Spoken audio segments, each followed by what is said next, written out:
This is JB Byer with Coastal Mitigation Partners, and this is Chapter 4 of Breaking the Modification Code, the importance of your financial statement and making financial adjustments. Right here, we're just briefly going to talk about what is a financial statement and what does it look like. This is one for Chase, which is basically Consolidated, Washington Mutual, EMC, and a couple of other banks. They're kind of all gobbling them up and under the big Chase name. So when you go to my website, you can go directly to their site and pull down their specific packages is probably the best thing to do. And just follow the checklist and gather up all of these items.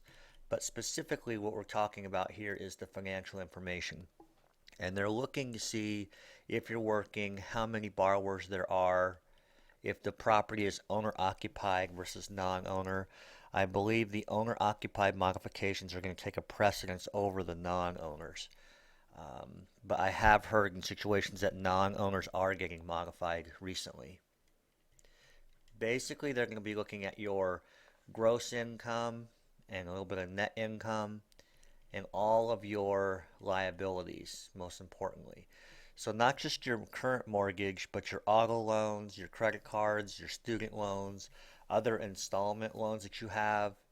Um, they're looking at your health insurance, child care, food, utilities, gas, electricity, cable, pet food, medical, everything that you're paying for on a monthly basis, car insurance, and at the end of the day, your gross income, basically you're coming out with a net, and then all of those utilities will show your positive cash flow or negative cash flow. What they're hoping to do is get you to a positive cash flow, and they're really going to target a 31% debt ratio, which is basically the gross income divided by your housing payment, and that should get you that front ratio.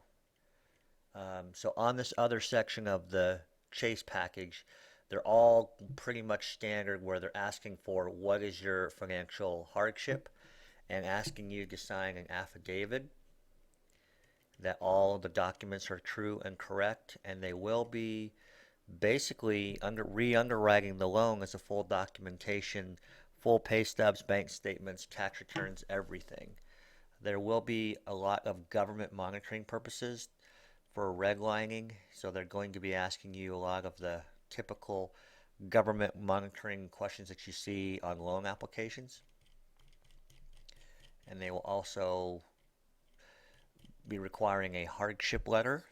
And on a modification, it's key that this is a temporary hardship. Just a little blip, and you need a little bit of help on that. Whether it's a adjusting loan that is adjusted out, and you're just trying to fix the payment. If you're trying to do a short sale, then you're wanting to show more of a long-term hardship.